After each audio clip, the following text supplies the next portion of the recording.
Puji Tuhan buat perjumpaan yang boleh terjadi pada hari ini. Ya, di tengah kesibukan kita masing-masing pada saat ini, mari kita sejenak merenungkan firman Tuhan supaya kita boleh menjalani hari-hari selanjutnya dan juga kegiatan kita selanjutnya dengan lebih bersyukur, dengan lebih berbahagia, dengan lebih bersukacita. Saudara, pada hari ini saya akan membacakan firman Tuhan ya dari Kisah Rasul pasalnya yang kedua, ayatnya yang ke-41 sampai dengan ayatnya yang ke-47. Yang demikian firman Tuhan. Orang-orang yang menerima perkataannya itu memberi diri dibaptis, dan pada hari itu jumlah mereka bertambah kira-kira 3.000 jiwa. Mereka bertekun dalam pengajaran rasul-rasul dan dalam persekutuan, dan mereka selalu berkumpul untuk memecahkan roti dan berdoa. Maka ketakutanlah mereka semua, sedang rasul-rasul itu mengadakan banyak mujizat dan tanda-tanda. Dan semua orang yang telah menjadi percaya tetap bersatu, dan segala kepunyaan mereka adalah kepunyaan bersama. Dan selalu ada dari mereka yang menjual harta miliknya, lalu membagi-bagikannya kepada semua orang sesuai dengan keperluan masing-masing. Dengan bertekun dan dengan sehati, mereka berkumpul tiap-tiap hari dalam bait Allah. Mereka memecahkan roti di rumah masing-masing secara bergilir dan makan bersama-sama dengan gembira dan dengan tulus hati, sambil memuji Allah, dan mereka disukai semua orang. Dan tiap-tiap hari Tuhan menambah jumlah mereka dengan orang yang diselamatkan.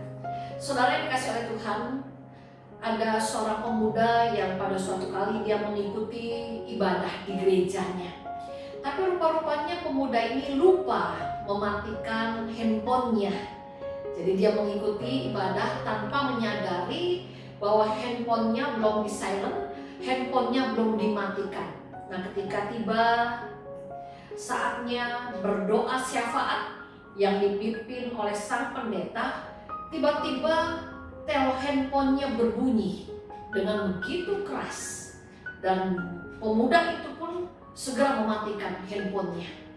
Dan apa yang terjadi, saudara, setelah sang pendeta memimpin doa syafaat, dari atas mimbar sang pendeta mengatakan demikian, umat yang dikasihi Tuhan, sekali lagi saya mengingatkan kepada kita semua yang ada di tempat ini, selama kita mengikuti ibadah, minta tolong handphonenya dimatikan atau di silent supaya tidak mengganggu ketenangan, kekusukan ibadah kita. Lalu setelah si pendeta menyampaikan hal itu dari mimbarnya, lalu seorang oma yang duduk bersebelahan dengan si pemuda itu pun mencolek si pemuda itu dan mengatakan, "Cu, lain kali kalau masuk gereja langsung handphonenya dimatikan, jangan main handphone di gereja." Lalu saudara, beberapa orang ibu-ibu yang ada duduk di depan pemuda itu, mereka sama-sama menengok ke sang pemuda, lalu mereka tersenyum tipis kepada sang pemuda itu. Singkat cerita, ibadah selesai. Setelah selesai ibadah, ketika si pemuda itu berjabatan dengan pendetanya, lalu dengan beberapa penatuannya, seorang penatua kembali mengingatkan, minggu depan kalau ke gereja ikut ibadah, jangan sampai kejadian seperti tadi ya, handphonenya tolong matikan. Lalu si pemuda itu mengatakan, iya pak. Dan beberapa orang yang kebetulan ada di sana juga, mereka tersenyum dengan senyum yang tidak biasa. Saudara, akhirnya si pemuda itu pulang dari gereja dengan perasaan malu, dengan perasaan galau dan bercampur aduk. Nah, di tengah ketidaknyamanan yang dialami, dia pergi ke sebuah kafe untuk menenangkan diri. Karena kegalauan hatinya, saudara, ketika dia selesai memesan sebuah minuman tanpa disengaja dia menumpahkan minuman yang dipesannya. Ketika sang pelayan tahu bahwa minuman yang dipesannya itu tumpah, si pelayan pun segera menghampirinya lalu bertanya kepada si pemuda itu, "Bapak tidak apa-apa? Ini biar saya bereskan, saya rapikan ya Pak." Nah, setelah si pelayan itu merapikan, membereskan ya semua yang menjadi akibat dari tumpahnya minuman yang dipesannya, manajer dari kafe itu datang lalu mengatakan kepada si pemuda itu, "Nanti biar kami ganti Pak, untuk minumannya nanti kami siapkan yang baru ya." Dan si pemuda itu pun mengatakan terima kasih. Saudara, dari apa yang dialami di hari Minggu yang sama, di dua peristiwa yang dialami oleh si pemuda ini, pada akhirnya dalam kehidupan selanjutnya si pemuda ini menjadi pemuda yang malas sekali untuk beribadah ke gereja. Dia ragu-ragu, selalu ragu-ragu, selalu takut untuk melangkahkan ke gereja karena dia mengingat akan teguran-teguran yang diterimanya, akan kesalahan yang sudah diterima, yang dilakukannya ketika dia beribadah. Dan si pemuda ini setiap minggu menjadi pemuda yang pada akhirnya malas untuk datang ke gereja. Dan akhirnya dia sering kali membolos, bahkan semakin jarang datang ke gereja. Tetapi untuk pergi ke kafe, si pemuda itu justru menjadi lebih sering ke kafe itu karena dia merasa dihargai, karena dia merasa nyaman, karena dia merasa diterima di kafe tersebut. Nah, saudara yang dikasihi oleh Tuhan, kalau kita lihat di dalam kehidupan kita pada saat ini, kepada saudara dan saya, kita pun diingatkan dimanapun kita berada, dan konteksnya pada saat ini ketika kita berada di dalam rumah ibadah kita, di dalam persekutuan kita, maka berhati-hatilah di dalam kita merespon sesuatu. Jangan cepat menghakimi, jangan cepat memberi komentar atas peristiwa apapun yang terjadi di sekitar kita. Karena mungkin saja sikap kita tersebut dapat membuat seseorang menjauh dari ibadah, dapat membuat seseorang menjauh dari persekutuan dengan Allah, dan dapat membuat seseorang menjadi menjauh dari kerinduan untuk melayani Tuhan. Nah, saudara, pada saat ini mungkin ada di antara kita yang berpikir kalau ada orang yang malas ke gereja, yaitu kesalahan dia. Memang dia orangnya malas kok, memang dia hanya Kristen KTP kok, karena dia memang tidak punya kerinduan kok. Saudara, pada saat ini kita diingatkan kembali, mari kita berpikir lebih dalam.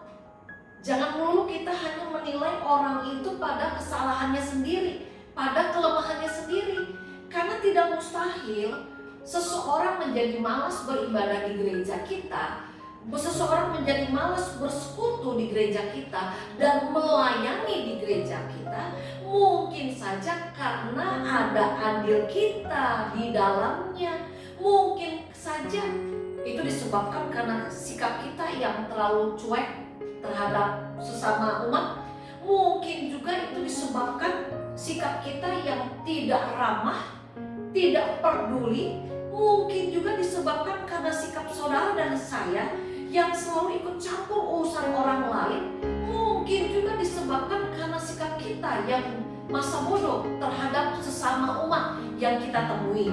Saudara, pada saat ini jadi apa yang sebaiknya kita lakukan agar dalam kehidupan kita bergereja, saya dan saudara tidak menjadi batu contohan bagi umat yang lain, untuk mereka bisa tetap rajin, malah kalau bisa semakin rajin beribadah, semakin rajin melayani di gereja kita. Apa yang harus kita lakukan pada hari ini?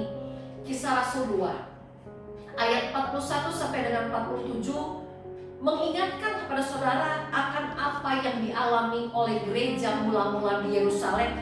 Mereka punya kualitas persekutuan yang oke, hingga mereka disukai bukan hanya oleh umat di dalamnya. Persekutuan mereka dirindukan, disukai bukan hanya oleh umatnya, tetapi keberadaan persekutuan mereka, keberadaan perkumpulan mereka, keberadaan ibadah mereka pun menjadi berkat bagi orang lain.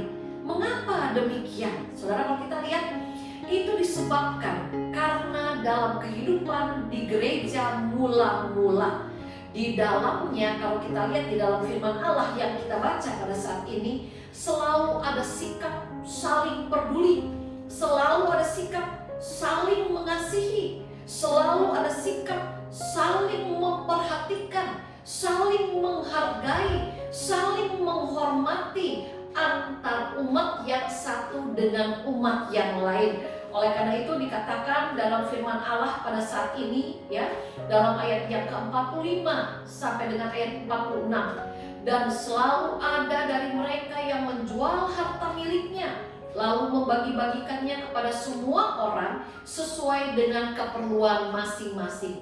Dengan bertekun dan dengan sehati mereka berkumpul tiap-tiap hari dalam bait Allah. Mereka memecahkan roti di rumah masing-masing secara bergilir dan makan bersama-sama dengan gembira dan dengan tulus hati. Saudara yang dikasihi oleh Tuhan, marilah kalau kita rindu agar gereja kita semakin menjadi berkat buat diri kita, di mana kita beribadah, kita mengalami berkat Tuhan, di mana kita melayani, kita mengalami berkat Tuhan.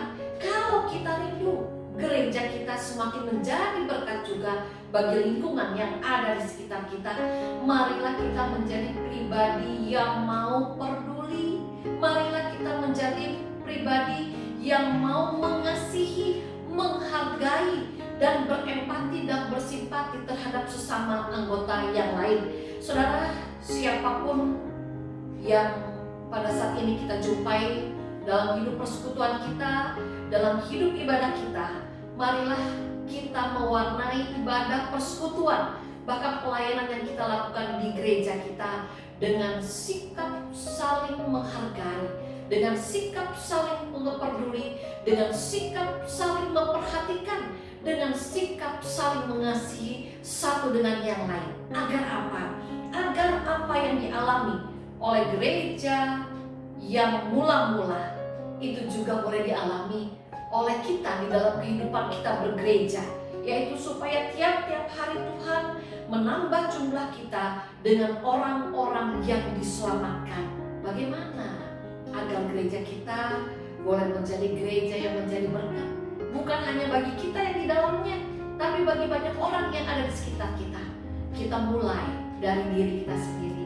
Mari kita menjadi jemaat yang mau saling menghormati, saling mengasihi, saling peduli sebagai sesama anggota tubuh Kristus. Mari kita memberikan warna kasih di dalam hubungan antar umat yang ada di gereja kita, supaya benar-benar gereja kita mendatangkan damai sejahtera, bukan hanya bagi kita yang ada di dalamnya, tetapi juga bagi banyak orang yang ada di sekitar kita. Biar Tuhan yang memberkati kita dalam hidup kita bergereja, dalam ibadah kita, dalam pelayanan kita, pun dalam kesaksian kita bersama. Amin. Kita berdoa. Bapa yang ada di surga, terima kasih Engkau sudah memberi kepada kami contoh kehidupan bergereja, berjemaat yang baik yang dilakukan oleh gereja mula-mula. Biarlah Tuhan Yesus yang tolong kami, agar gereja kami pun boleh menjadi gereja yang menjadi berkat bukan hanya bagi kami yang ada di dalamnya, tapi juga menjadi berkat, menjadi terang dunia bagi banyak orang yang ada di sekitar kami. Berkati kami dalam kehidupan kami bergereja dan berjemaat. Berkati kesaksian dan pelayanan yang kami lakukan sebagai gereja. Dan biarlah melalui semuanya itu, nama Tuhan sendiri yang dapat semakin dimuliakan. Dan di dalam nama Tuhan Yesus kami berdoa. Amin.